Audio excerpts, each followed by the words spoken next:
Welcome to the Just Ingredients podcast. I'm Cara Lynn, and here we talk all things nourishing to the mind, body, and soul. This is a place where you can find just good ingredients to life. William Li is an internationally renowned physician, scientist, and author of the New York Times bestseller, Eat to Beat Disease, the new science of how your body can heal itself. His groundbreaking research has led to the development of more than 40 new medical treatments that impact care for more than 70 diseases, including diabetes, blindness, heart disease, and obesity. His TED Talk, Can We Eat to Starve Cancer?, has garnered more than 11 million views. Dr. Li has appeared on Good Morning America, CNN, CNBC, Rachel Ray, and Live with Kelly and Mark. And he has been featured in USA Today, Time Magazine, The Atlantic, O Magazine, and many more. He is president and medical director of the Angiogenesis Foundation, and he is leading global initiatives on food as medicine. His newest book, the New York Times bestseller, Eat to Beat Your Diet, Burn Fat, Heal Your Metabolism, and Live Longer, was released March 21st, 2023.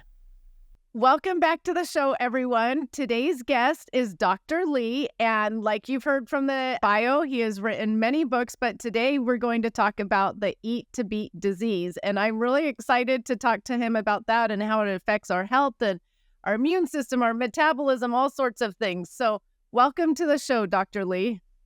Thanks very much, Carolyn. Will you just tell my listeners a little bit about yourself and your background and maybe why you got involved in all of this type of medicine? Sure. Thank you so much for having me on. I love sharing the work that I do in food as medicine.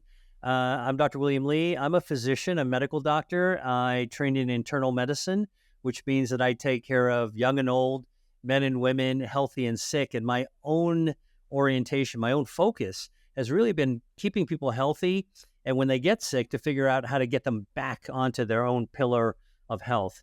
I'm also a scientist, like an actual card-carrying scientist. I do research. My area of research is on blood vessels. It's a field called angiogenesis. Angio, blood vessel, genesis, how they grow. So your circulation. And the reason that's important is because we all have 60,000 miles worth of blood vessels packed inside the human body. And these are the highways and byways that bring the oxygen that we breathe and the nutrients that we eat to every single organ. And so I study that as a way of actually maintaining health. I'm also an author. I wrote 2 books, Eat to Beat Disease and Eat to Beat Your Diet.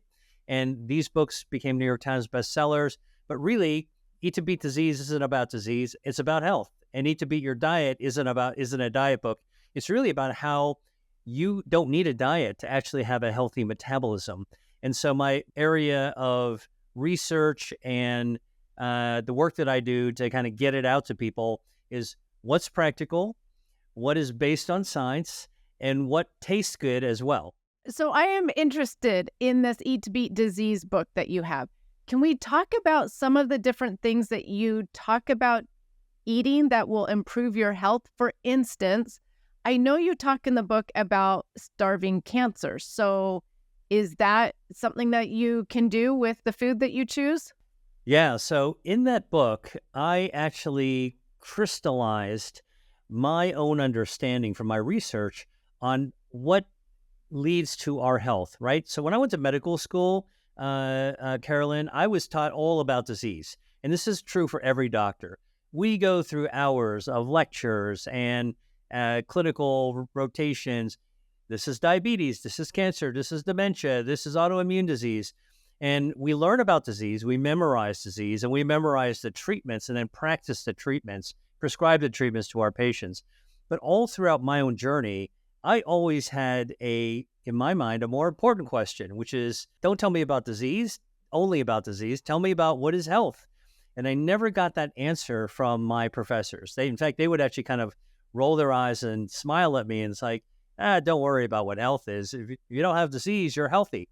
And I never found that to be a really satisfying answer, because our health has to be the result of something. Something that is the absence of something else, that's not you can't do anything about that. So I wanted to know what we could do about our health. And that led to me writing the book, Eat to Beat Disease, because in it, I talk about health not just being the absence of disease, but also it is a result of our body's own hardwired health defenses. So the same way that, in your house, you got a lock on your door, you got a lock on your window, you've got a switch to turn off your stove so your house doesn't burn down. You might have an alarm system. So too, our body has its own health defense systems that are hardwired. They were created when we were in our mom's womb. And when we were born, these health defenses started firing on all cylinders to protect our health from the day we're born until our very last breath. And that's really what I was writing about. So there's 5 of them. And as it relates to cancer, all 5 of our health defenses actually help us ward off cancer naturally. And so what I wrote about is, all right, once we understand those systems, what are the foods that can shore up, raise our shields to better protect us against cancer, including cutting off the blood supply that would feed cancer? And there's a lot of foods that can actually do that. Okay, well, before we delve into cancer more, can you tell us what those 5 defense systems are? Sure. All right. So got 5 fingers in your hands, right? So I'm going to just tick them off on my hand because it's a way that I found easy to remember what's your health resulting from. It's the same systems that you can count on one hand. The first health defense is called angiogenesis, the same thing I study, blood vessels, your circulation. The second health defense is called regeneration. Amazingly, we're able to regenerate our bodies from the inside out. We actually heal ourselves from the inside out. A third health defense is our gut microbiome. Everybody's heard about the gut microbiome. Gut health is brain health. And our gut health actually is absolutely vital for lowering inflammation, boosting our immune system, text messaging our brain, making sure our metabolism is working well. So our gut health is really critical. Fourth health defense system is our DNA protection. Now, our DNA is our genetic code, but it's so much more than our genetic code. Our DNA can fix itself just like repairing potholes in a highway. If you had potholes in your DNA, you're in trouble. Those are called mutations, which can lead to all kinds of problems. Fortunately, our DNA can fix itself, it can protect itself, and our DNA is tied to aging. So if you want to slow down your cellular aging, so many people are talking about longevity for the sake of more years. What I'm talking about is a quality of living, no matter how many years you have, and our DNA's ability to slow that process down is another health defense. And then fifth is our immune system. And we all know now how important our immune system is. Most people think about it as protecting us from getting colds and viruses. Sure, for sure. But a lot of people don't realize yet, and I read about this in Eat to Beat Disease, our immune system protects us from cancer because our immune system is a group of super soldiers that's our immune cells that patrol our body like super soldiers. And I use the word super soldiers because there's different types of soldiers. Each has their own weapons that they're really great at using to wipe out invaders. And when it comes to invaders inside our body, guess what? Those are microscopic cancer cells. And our immune system, when it's strong and healthy, helps to wipe out small cancers before they become big problem cancers. And these are the 5 health defenses. The amazing thing is that foods can raise those shields. So this is the good news, and which is why I am so enthusiastic about trying to get the word out. And in fact, I started a YouTube channel to really try to keep talking about, because I get so many questions about health defenses. But the bottom line is that most people kind of feel like, well, was born with my genetics, nothing else I can do about it. I guess I'm screwed. Just the opposite. We are all born with the same hardwiring of our health defenses, just like the computer, the laptop we pull out of the box. Carolyn, if you were to buy a laptop and I buy the same model laptop from our computer stores from the different places that we live, we pull them out, plug them in, boot them up. The operating system is exactly the same. And so that means that my ability to be healthy and your ability to be healthy, and everyone listening to this and watching this, we have the same ability, okay? It is equal to actually restore our health. And the control point that we can actually do something about is actually in the food that we eat. That is fascinating because a lot of people like you said, blame genetics or say, no, I have this issue. I can't then, heal from X, Y, or Z. And so you're saying, no, we have the same hardwire. And I'm assuming take care of these 5 defense mechanisms and you'll be better off, correct? That's right. I mean, basically, the idea is that until recently, we haven't even given second thought to these health defenses, really. Now, what happens is that as we go through life itself, we're subjected to all kinds of things that, let's use the house and defenses again. We got all kinds of home invaders that try to take down our health, right? Think about it. You go out to the beach. Oh, it's amazing. You get to lay out in the sun. That's ultraviolet radiation bombarding our DNA, all right, causing mutations. Thank goodness we actually have DNA defenses to help protect ourselves. We are at the gas station and filling up our tanks, if you're somebody who still drives a gas car.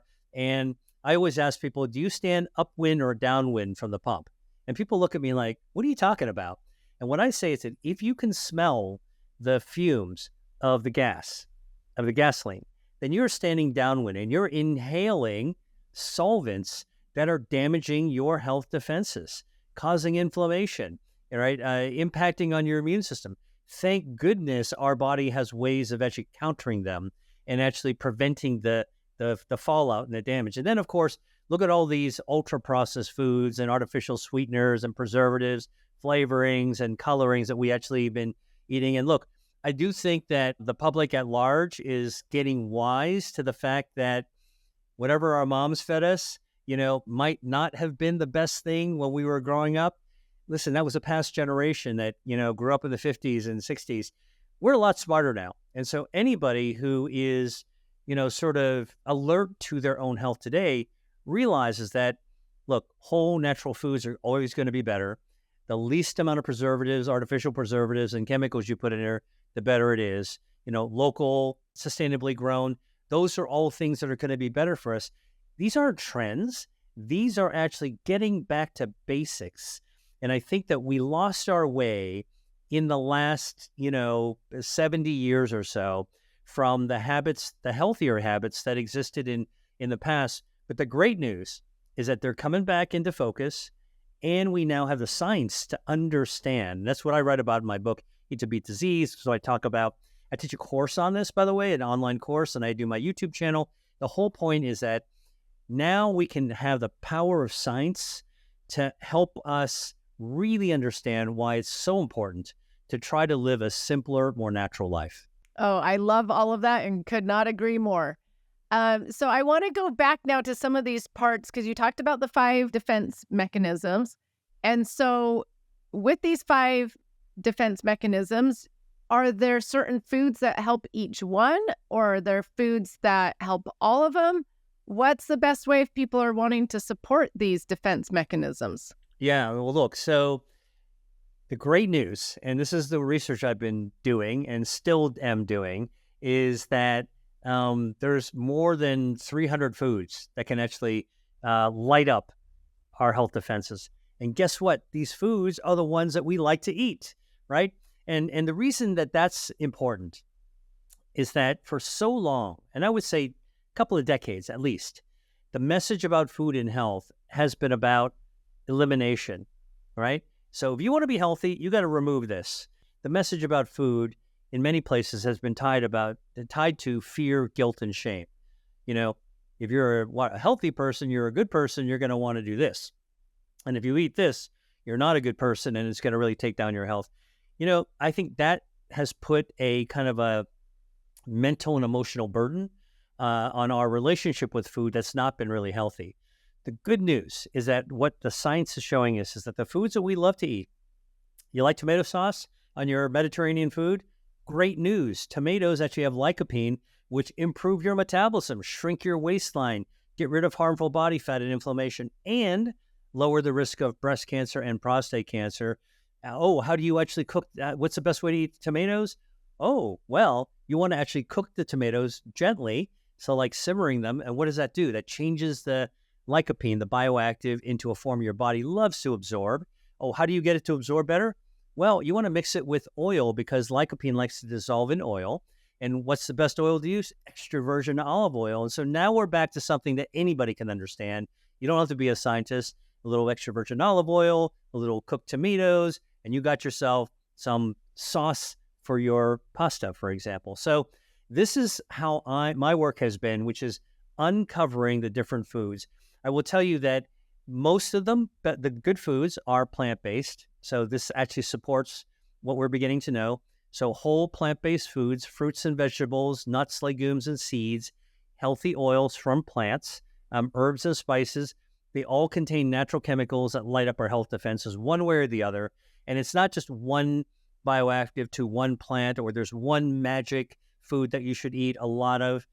It's all over the place. And so if you actually choose among the things that you like knowledgeably, mindfully, and I just say, follow the traditional Mediterranean way of doing things, follow those recipes. They're going to lead you down the right path for sure. Or follow traditional Asian recipes, Chinese, Japanese, Vietnamese, Thai. Listen, most people can find something good on the menu in those genres. They're going to lead you down the right path. Don't eat too much. Try to stay out of the stuff that comes in a box. Cook it yourself if you can, so you know everything that's in it. And eat sensibly. Don't overeat.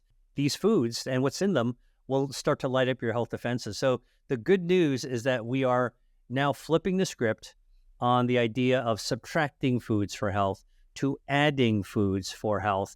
And we're beginning to take away fear, guilt, and shame and adding the idea of joy, pleasure, and enjoyment, which actually puts food right back in the seat it belongs, which is connected to our humanity.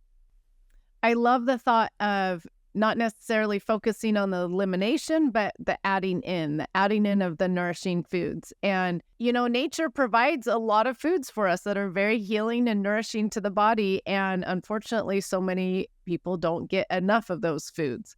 Okay, so I want to go back to some of these health conditions and how eating can improve them. So we started with starving cancer, but I jumped the gun there a little bit. So thank you for all the explanation that you gave before that. But you talked about cutting off the blood supply to the cancer, but are there certain foods that help with this, or is it going back to those 5 defense mechanisms and focusing on them? All of the above, Carolyn. So here's the deal. If you want to actually tackle cancer at any stage, you want to prevent blood vessels from feeding the cancer, right? You want the blood vessels to feed healthy organs, not the dangerous cells, and foods can do that. What are some of the foods? Tomatoes, I mentioned, can actually cut off the blood supply to cancer. Green tea and black tea contain polyphenols called catechins, cut off the blood supply to cancers. Strawberries contain ellagic acid, can do the same thing. Purple potatoes contain anthocyanins, which are also found in blueberries and blackberries, and purple corn, also cut off the blood supply to cancers. Oh, by the way, found in red lettuce. It's the red pigment in red lettuce or purple asparagus. So, there is a myriad of these foods that can cut off the blood supply to cancer. Chlorogenic acid in peaches and pears and apples also cut off the blood supply to cancer. So this is one way to manage this by eating these foods. And in fact, some of the research that's being done even shows us the dose. So if you want to know how much tomato you need to eat, well, actually the food dose, this is an area of my own research that, I think has been making a contribution to this idea of food is medicine, is food doses. If food is medicine and medicine has doses, well, what's the dose of the food? Well, when it comes to tomatoes and prostate cancer, it's eating 2 to 3 servings of cooked tomatoes a week, with each serving being at least half a cup. Now, if you came to my house, Carolyn, for some lunch and I cooked you some pasta and I only gave you half a cup of tomato sauce to put on it, you would ask me for more, because that's not I was really going to much. say, that doesn't sound very much at all to do an important job. And the point is that when it comes to food, the stuff that Mother Nature provides is quite powerful. You don't need a ton of it. In fact, most of the doses that we have discovered by research are quite reasonable to be able to achieve the results that we actually want. So most of my research is focused on human research that I talk about. I do a lot of lab research and there's animal research as well. But at the end of the day, what matters, when rubber meets the road is what actually works in people. So I talk about that. What about green tea? All right, I told you there's polyphenols or catechins. We even know what they're called. One of them is called EGCG. I'm just being specific so that, your listeners know that, scientists like me, we do the deep dive. I think most people don't need to memorize a deep dive. EGCG, what is it? It's epigallocatechin 3 gallate. But all you need to know is that there's enough in 3 to 4 cups of green tea a day, all right, which is pretty easy to maintain. That's enough to actually lower inflammation, improve your metabolism, and cut off the blood supply to a variety of types of cancers that have been found. Again, achievable doses. They are not ridiculous doses. And so when people want to use food as medicine, I always tell people, please, these are intended to be part of a diverse repertoire of foods. You want to actually eat different types of foods because your gut microbiome, another health defense, loves diversity. Nobody likes to eat the same thing all the time. This is not prison food, all right? Even prisoners eat diversely, all right? You want to actually have different types of foods, and you don't need to pound yourself with more is not always better. In fact, there was a recent research study that I think you might be interested in. My latest research is really looking at not only longevity, but in looking at quality of life.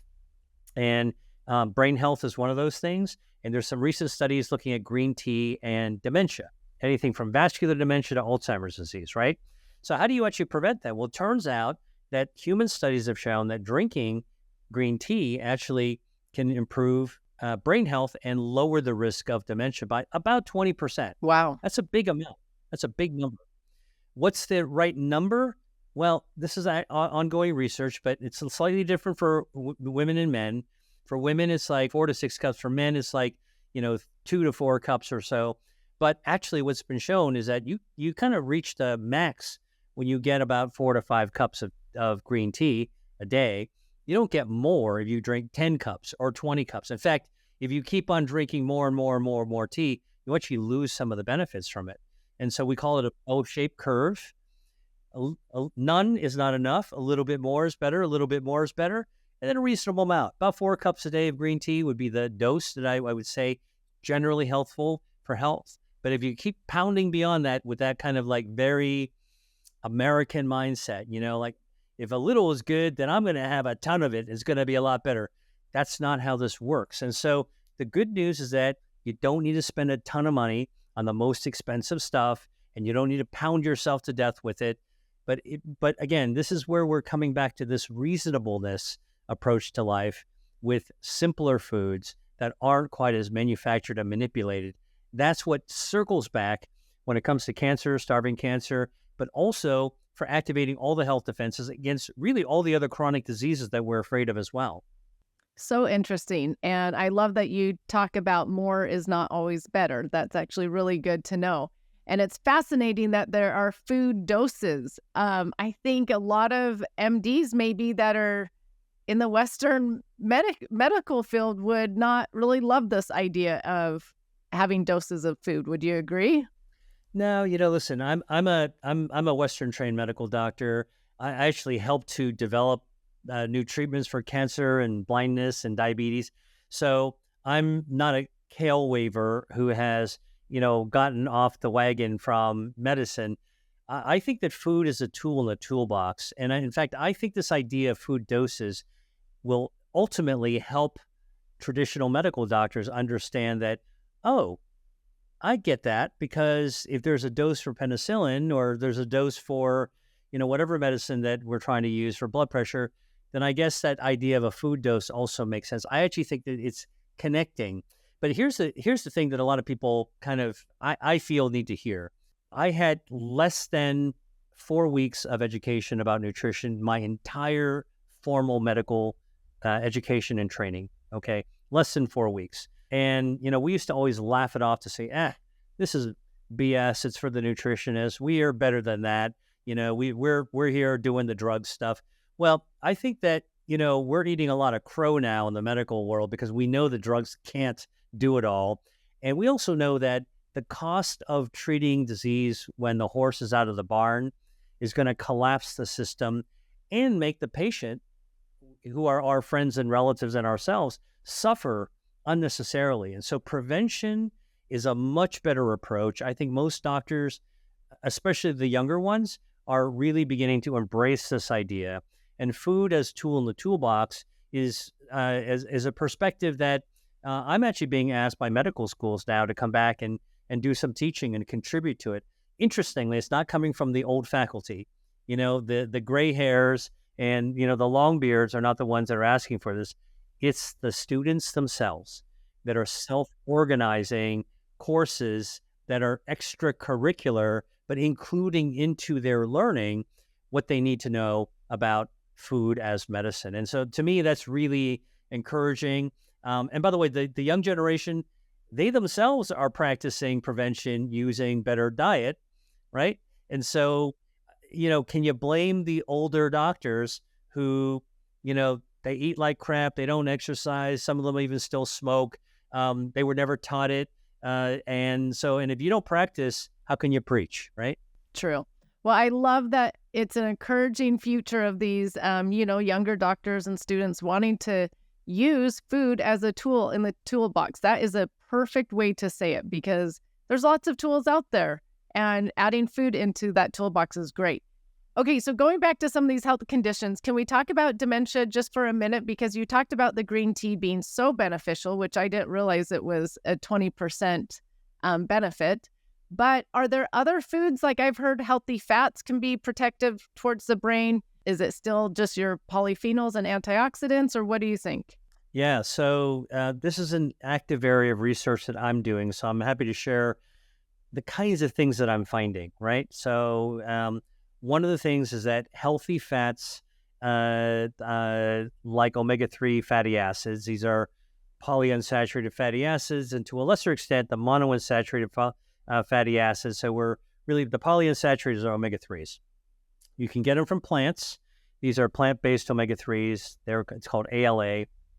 Chia seeds are a great source of those, for example, but other plant-based foods also have some of the ALA that your body converts into omega-3s. Of course, you can get omega-3s from seafood as well.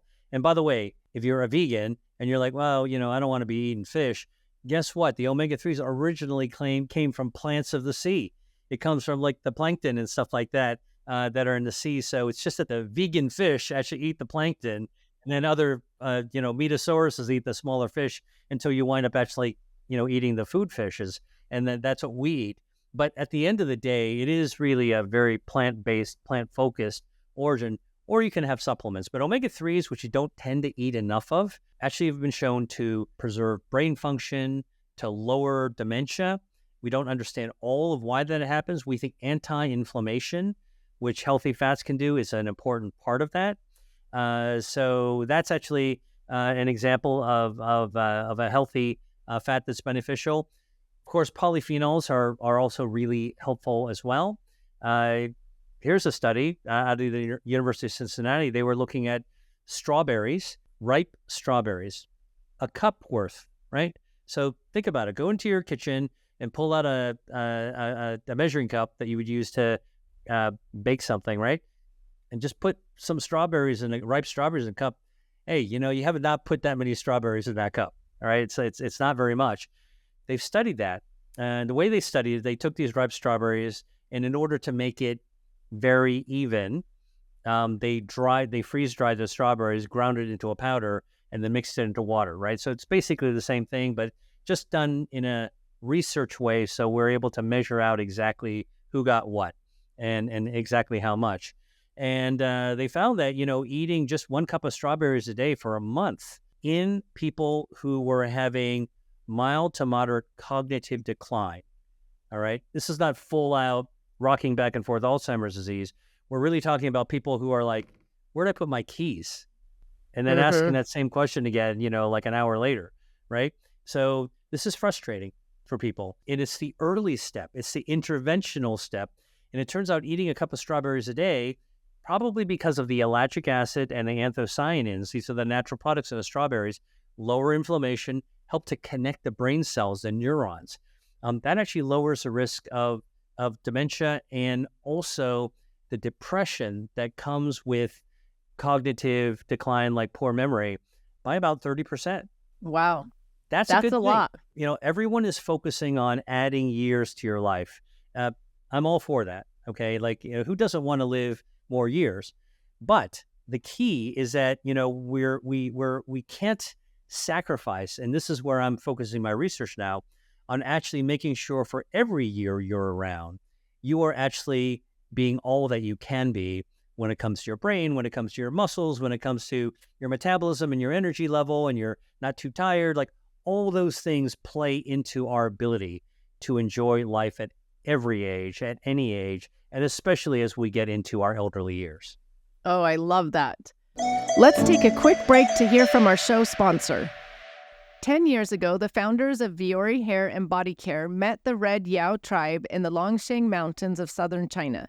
The women of the tribe are famous for their incredibly thick, long, youthful hair.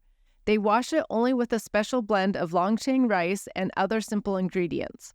They shared their recipe with Viore, so Viore can share it with you in hair care shampoo and conditioner bars that give you strong, healthy, shiny hair while helping to preserve the Red Yao culture and economy.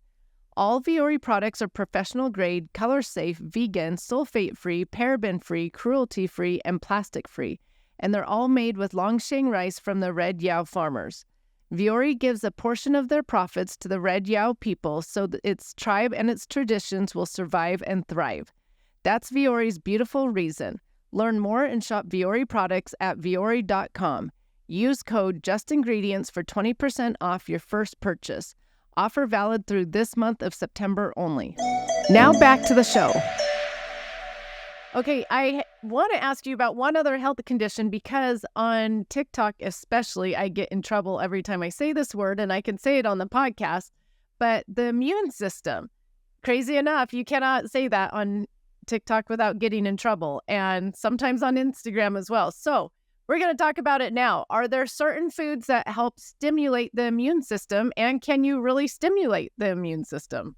Okay, so great question, and I'm jumping through the wall to answer this because I have I'm a doctor. I talk about immune system all the time. It's a legit topic. I'm a researcher. I study the immune system. It's completely legit. So I'll say it, immune, and nobody can touch me on that. All right. And here's the deal. Our immune system is one of the body's 5 health defenses. I told you. It is broken into 2 parts. One part is a natural reaction to injury, and that's inflammation. So if you cut yourself, that part of your immune system leaps into action as a first responder. Call 911. We've got an injury. We've got a cut, scraped a knee, fell off a bike. All right. I got into a car accident. 911 to our immune system. We send the first responders right to the scene. First thing that the first responders do is to make sure all the dirt and the bacteria and all the gunk that got into the wound get cleaned up. That's what we call inflammation. Now that inflammation happens like literally within minutes after an injury. Okay, that's why if you ever cut yourself, after you go ow and you clean it off, like you'll see the wound will actually start to swell around it. That's inflammation, right? And although inflammation has now been associated as a word with something you don't want, of course, we do need to have those first responders ready to pounce on dirt and bacteria and crap like that after an injury. So totally normal. But it goes away by itself quickly. And if it doesn't go away and the inflammation just keeps on going up and up and up, the analogy I give is it's like a campfire that you want to camp. If you're going camping, you want to have a campfire. You want to stay warm, tell ghost stories, toast your marshmallows, make your s'mores, or whatever it is people love to do, sing a song around the campfire. When it gets really late, it's time to retire. You want to put that campfire out and go into your tent or your RV or wherever you're going to go. All right. And that's like inflammation. The acute need for that campfire is over. But if that campfire keeps on burning and it doesn't go out by itself because inflammation goes away by itself, but let's say that campfire, the embers jump out of the campfire into the woods.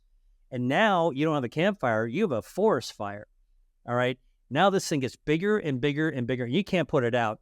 That is chronic inflammation. And that is what is associated with all these chronic diseases from cancer, heart disease, obesity, diabetes, dementia, autoimmune disease.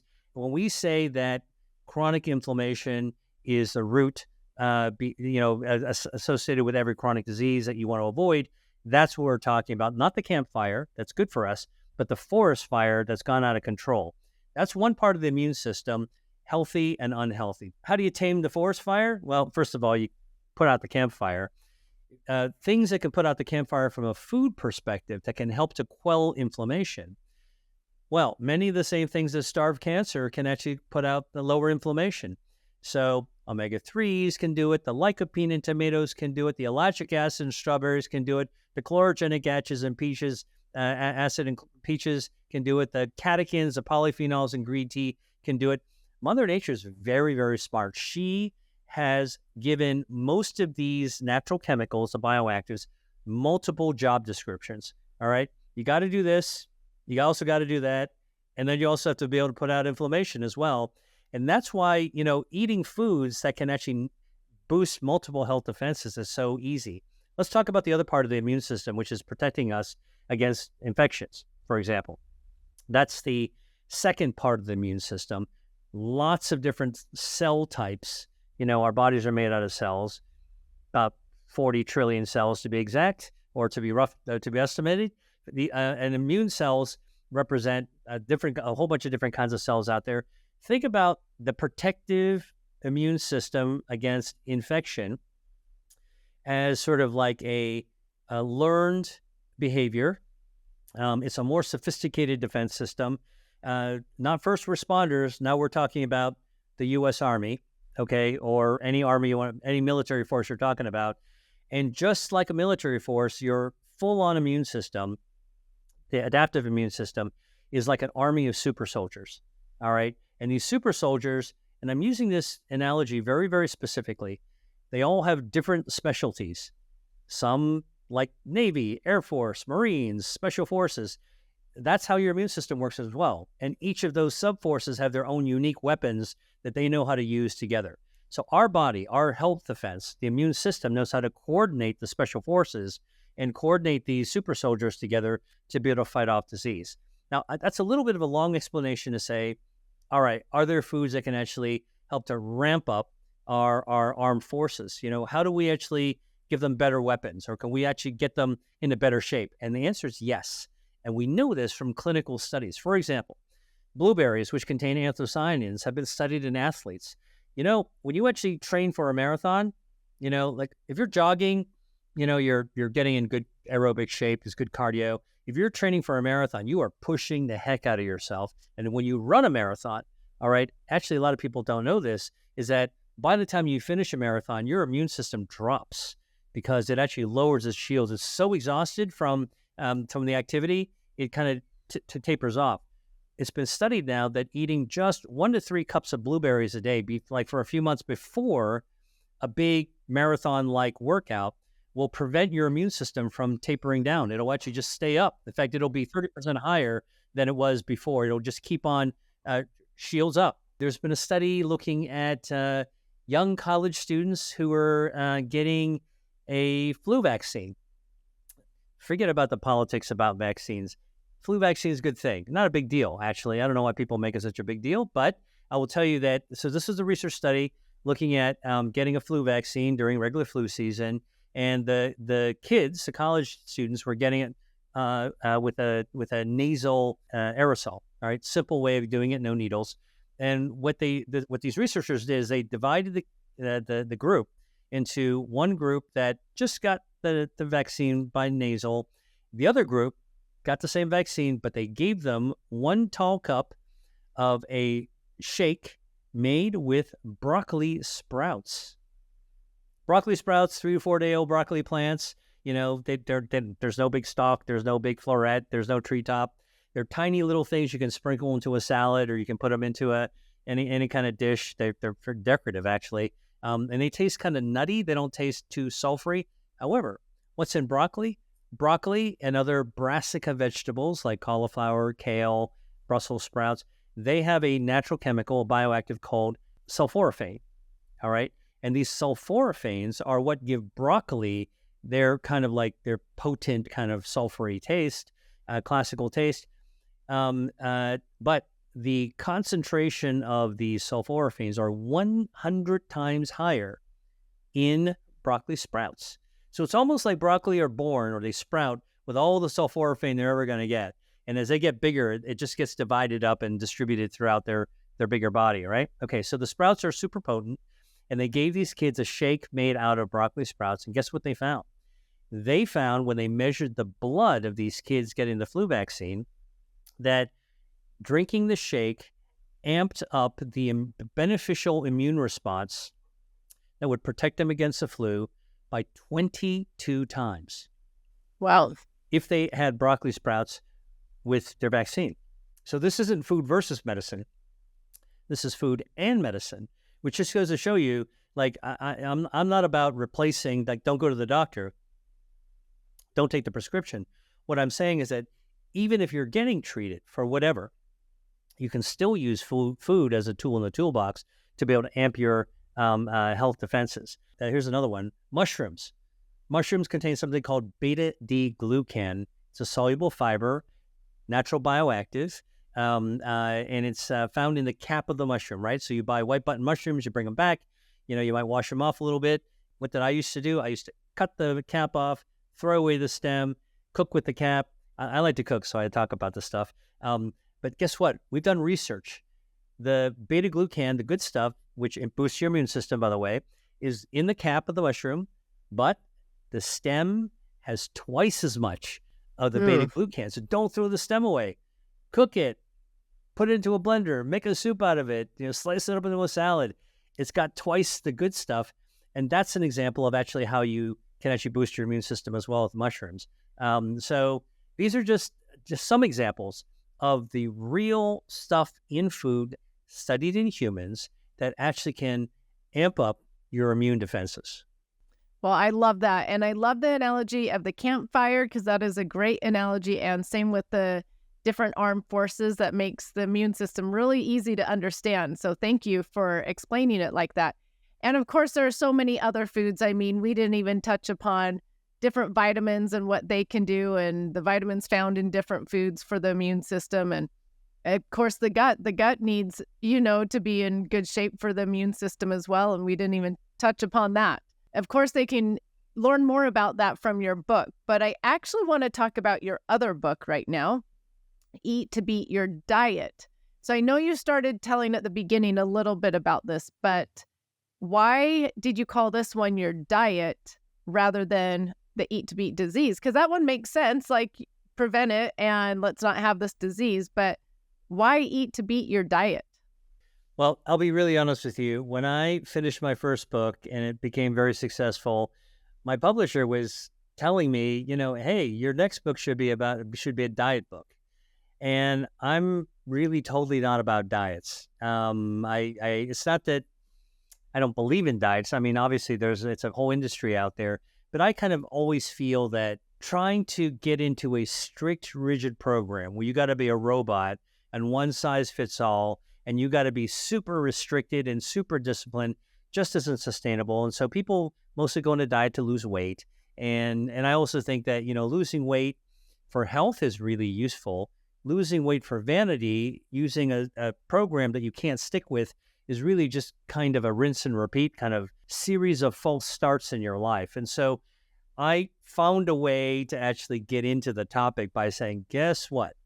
You can eat to beat a diet, so you don't need to be on a diet. You can be healthy and lose weight and improve your overall health the way you should, and in fact, fight harmful body fat. Look, you can accomplish all the things that you think you wanted to do without ever going on a diet. And so that was really my entry point into a topic that is very popular about diets. But I titled it Eat to Beat Your Diet.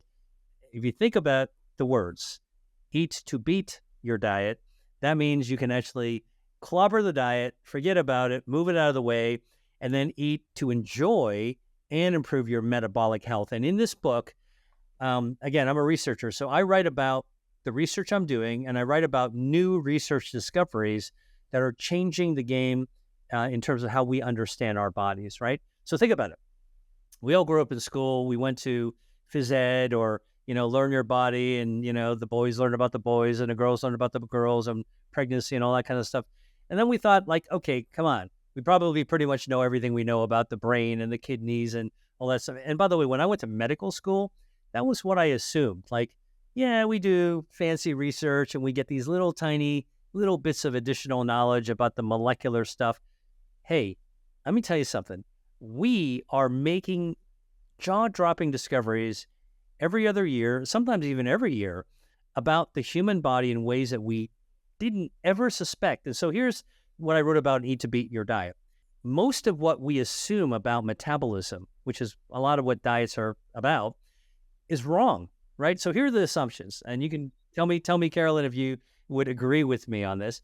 The assumptions are that we're born with our own metabolism, and people say, oh, my sister was so lucky. She was born with a fast metabolism. She's skinny as a stick and can eat everything. And I actually wasn't born that lucky, and so I had to struggle with food my whole life. So that's one assumption, is that you're born with a metabolism. That's it. Second assumption is that, when you're a teenager, anybody who's ever raised a teenager, or most people have been a teenager, you know that you're bouncing off the wall with energy. And if you watch teenagers, they're eating 2 or 3 dinners. And you're like, oh, man, your metabolism must be going through the roof as you're growing up. Then everybody assumes that when you hit middle age, 40, 50, 60, it slows down. And then you're bummed out because, like, oh, my body's going to change. I'm going to get more tired. And you just kind of go, what am I going to do? I'm just middle-aged now. There's nothing I can do about it. And you just kind of regret it. And then you kind of just move on with a different identity. But people, and that's oftentimes when people start their crazy diets. Here's the bottom line. The new research that's been done on humans shows that every single one of those assumptions is wrong. And so what I write about in the book that I found to be a jaw dropper is discoveries that have been made within the last few years only that human metabolism is hardwired in exactly the same way. So back to the computer, Carolyn. So you get your laptop, I get my laptop. We got the same operating system, right? We got the same model, whether it's a PC or whether it's an Apple, whatever it is. Like, I'm not here to promote brands. The bottom line is that you get the same model, the operating system is going to be the same. And just like in our bodies, we assume that our kidneys are going to work the same way, our eyeballs are going to work the same way, our ears are going to work the same way. Hey, our metabolism is hardwired. And why would we think that it would be a crapshoot, when we're born to have different? No, absolutely not. Our metabolism born exactly the same way. We come out of the box with the same operating system. All right. And what happens to our metabolism is that over the course of our lives, just like a laptop is, our bodies get treated. Our metabolism reacts differently to how we're treating it. Listen, you probably take great care of your laptop and computer, I hope. But maybe I don't. Maybe I spill some coffee in mine. Maybe I take it around when I'm traveling, and every now and then I drop it at TSA, and it hits the ground and dents. Listen, this is like the hits that we take as we're going through our lives, and that's what damages the operating system, right? Like, at some point, you got to take it back to the Genius Bar and have somebody help you fix it, or to upload the system again. So, what we found, there was a major research study done with 90 researchers looking at 6,000 people around the world from 20 countries from age 2 days old to 90 plus years old, the entire human lifespan, studying metabolism in exactly the same way to figure out what does the operating system really look like. And what they did is they gave everybody a drink of water. And you're like, what? Why would that work?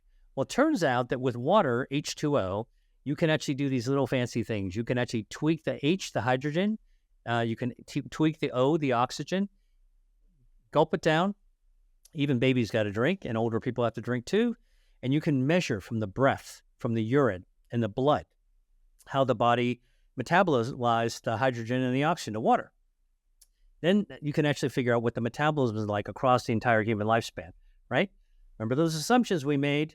Well, so the initial results that came out of this, what is a metabolism like? By the way, this is 20 countries, men and women, people from with different diets, different ethnic backgrounds, different cultural behaviors, everywhere around the world, okay? And when they looked at the first results, it was all over the map, just like you'd expect. So a metabolism is a crapshoot, right? Wrong. Today, the researchers are able to use supercomputing, machine learning, and artificial intelligence.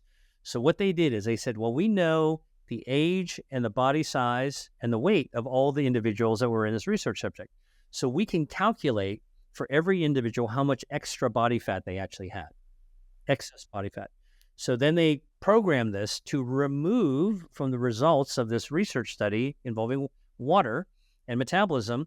They removed the effect for every individual of excess body fat. So maybe I had some extra body fat more than you. Somebody else had less extra body fat. So it was all adjusted. And when they removed the results of extra body fat on metabolism, it was like pulling the cloak off the statue of David for the first time. Human metabolism revealed itself in its hardwiring fashion in 4 phases. And here's how it goes. Phase 1 is from 0 to 1 year old. All right, the first year of life, everyone's born the same way. In the first year of life, metabolism goes up like a rocket. In fact, at 1 year old, metabolism of a baby is 50% higher than a metabolism of an adult. Now, why is that important? Well, look at all the stuff we expose babies to. And we now know, like, for example, the formula, artificial formula versus breast milk. Oh, what about microplastics? We're giving these people, endocrine disruptors. And you're like, wow, I'm good with my baby. Look, listen, you're giving the stuffed animal. The grandma's giving the stuffed animal, which is made out of plastic that's shedding. You're having the binky made out of plastic. You're having the sippy cup made out of plastic. Holy cow, this discovery now makes us rethink how we're actually treating our babies. So first phase, 0 to 1, goes skyrocketing. Phase 2, from age 1 to 20, right during those teenage years, you're bouncing off the wall, eating 2 or 3 dinners. Guess what? Metabolism is going down, down, down, down, down, not going up. Interesting. It's going down to adult levels, all right? You're getting bigger, but the metabolism is going down. And here is the mic drop discovery. From age 20 to 60, the third phase of metabolism was found to be rock stable. It doesn't change from 20, 30, 40, 50, 60. It's rock stable. And then from 60 to 90, it drops about 17%. So basically, first, the discovery is that 60 can be the new 20 when it comes to metabolism. If you follow the hardwiring, and even when you're in the last phase of your life, 60 to 90, your metabolism is just down less than 20%. Okay, now, why is that? So then you go, well, wait a minute. You just told me something that doesn't compute with my own experience or what I see around me. Remember, I told you that's removing the effect of excess body fat. We've always assumed that getting extra body weight, extra fat, slows your metabolism down. I mean, we always said that slow metabolism causes you to gain weight. Now we know that if you throw the extra body fat back into the research, the extra body fat slows the metabolism down. So it's not that a slow metabolism causes you to gain weight. It's that extra weight slows your metabolism. So everything is inside out, backwards. But the good news is that and this is what I read about my book, there are foods that you can eat to burn down that extra body fat for the reason of allowing your own metabolism to surface. The hardwiring can be restored, can clean up all the viruses in your laptop, all right, in order to get that operating system to work more smoothly. And that allows you to have more energy, allows you to have less inflammation. And the foods that can do this also light up the same health defenses. But in my second book, I read about how much weight you can lose, how you can shrink your waist circumference, how you can lower inflammation, and how you can actually improve your gut health as well, which then improves your brain health. Okay, that study is so interesting. So I do have 2 questions. One, though, I know my listeners are going to say, well, what's the extra body fat? Because, of course, we need body fat. And so what is considered extra? That's my first question. And then second, I know people are going to want to know some of those foods that help with the metabolism. All right, let's jump into the foods first because let's just like give people the bullseye. Okay. They want the money shot. I don't know. So okay, here are some of the beverages that you can drink. Water. Actually, water helps you lose extra body fat. Amazing, it does. Number 2, tea. Tea comes up again. Not just green tea, but black tea. And not just black tea, but even fermented teas. There's a particular fermented tea I read about called pu-erh tea, P-U''E-R-H. Pu-erh tea. It's a fermented tea from Southwest China. You can order it online. It's a probiotic tea that helps your gut health improve your metabolism. Amazing. And you can actually lose weight and shrink your waist circumference as well. And coffee. Coffee also has chlorogenic acid. Chlorogenic acid lights up your metabolism to burn down harmful body fat. But you don't want to be adding sugar to your coffee. Added sugar does the opposite.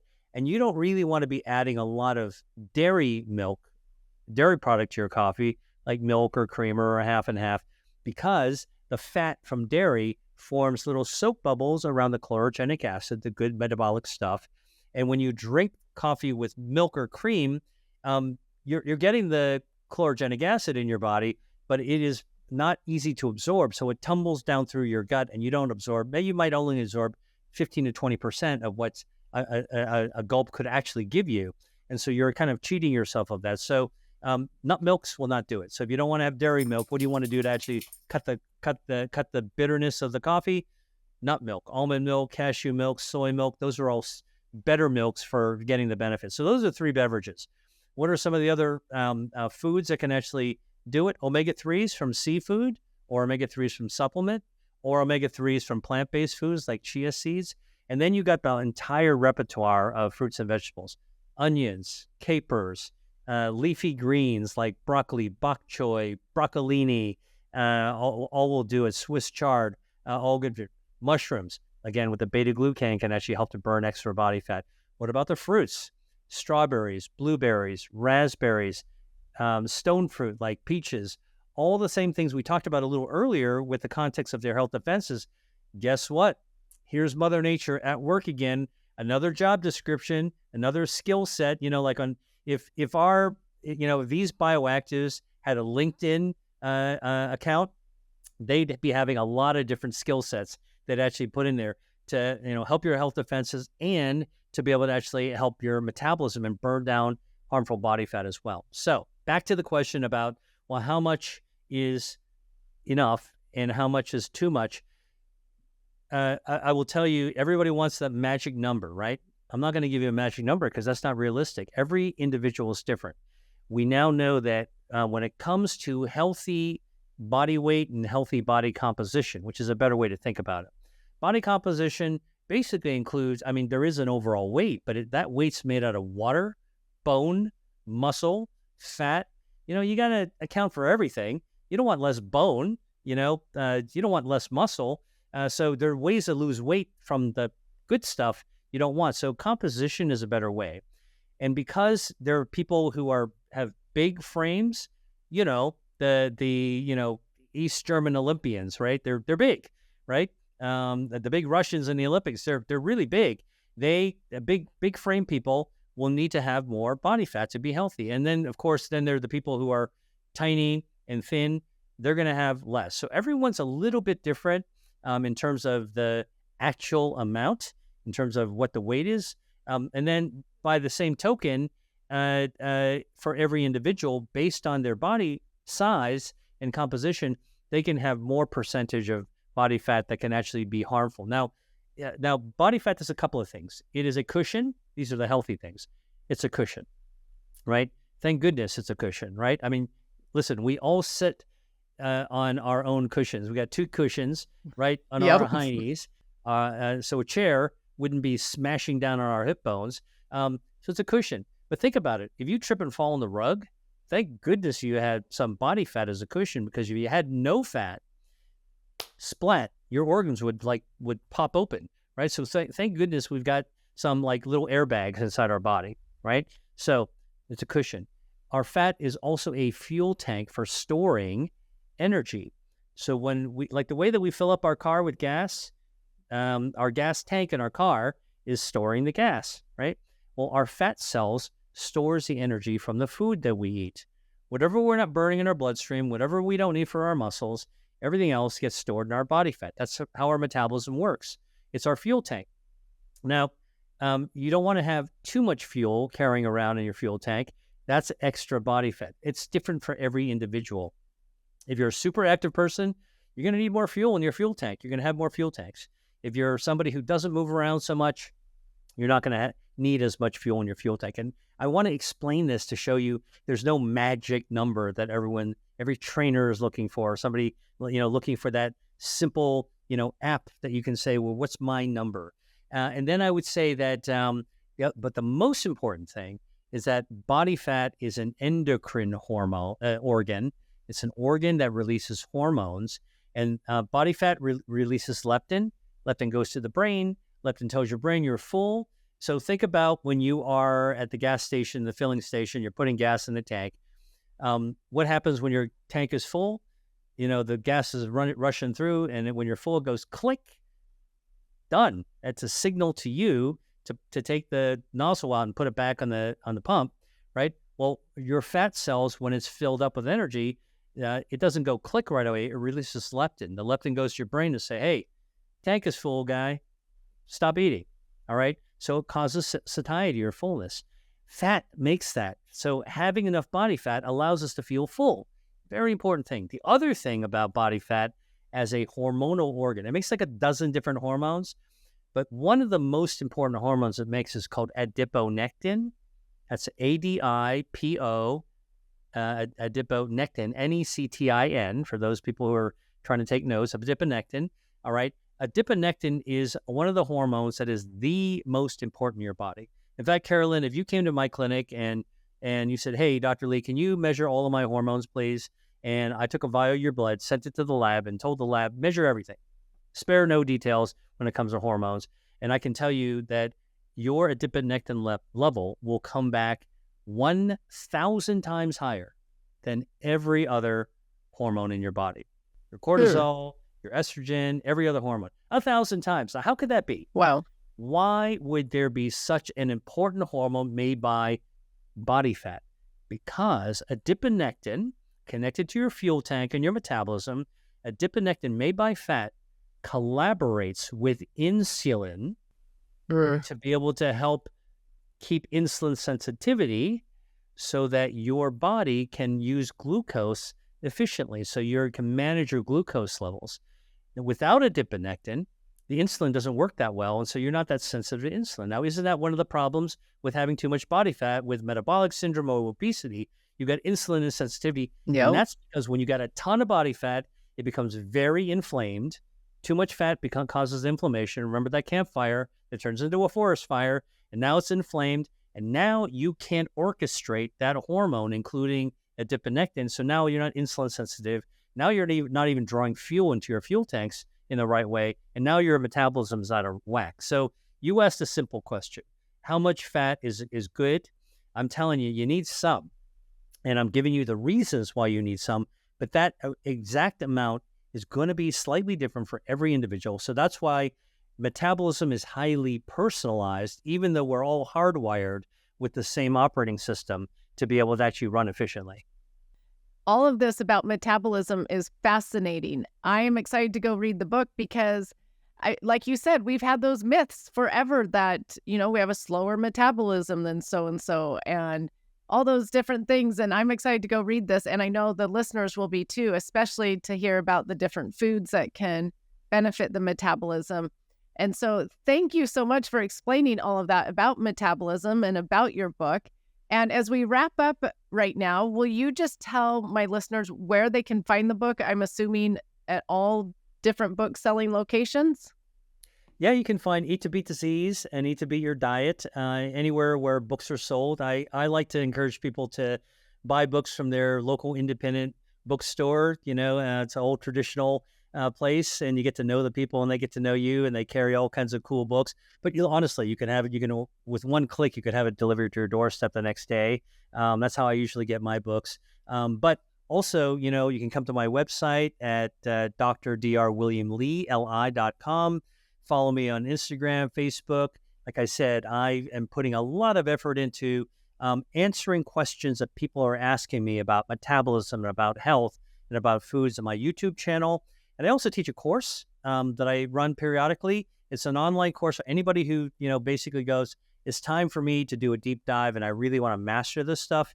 And so I've been teaching this for I've had more than 4,000 students take it from 80 different countries. It's, so it's like different levels. You want to actually get my information, but any of those places, start with a book is a good way. Well, you are just an amazing resource and just have so much information about food and health and how they go together and so many things. So thank you for all that you're doing out there. We need more people like you out there teaching about prevention of these diseases and how we can help nourish our body the best with the amazing, miraculous foods that Mother Nature has provided for us. And so thank you for everything that you are doing. And I always end my podcast episodes by asking my guests what they have found to be the best ingredient in life. What would you say it is? The best ingredient in life is joy. I don't think we have enough of it.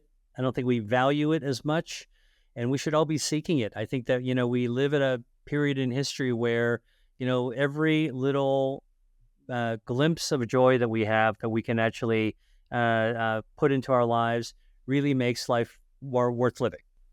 I love that. And, I feel like feeling good physically with the foods that we eat and having energy and not feeling so, chronically ill helps you find that joy in life. And so I believe your health plays a part of that. And so I agree tremendously. We need to find more joy out there in this world and in our own lives. So thank you again for being here. Thank you again for everything that you're doing. And listeners, go follow him. He's an amazing resource. And also the book, your newest book, just sounds amazing. I've got to go read it. So thank you so much for being here today. Thank you. I am teaming up with Jared St. Clair and his team at Vitality Nutrition to encourage you to get outside this September. As school starts and schedules go back to normal, it is easy for us to spend a lot more time inside than we realize. Join us in trying to get outside to enjoy the last of the warmth and the beauty of the fall. Go to vitalitynutrition.com for more details on how to join the challenge.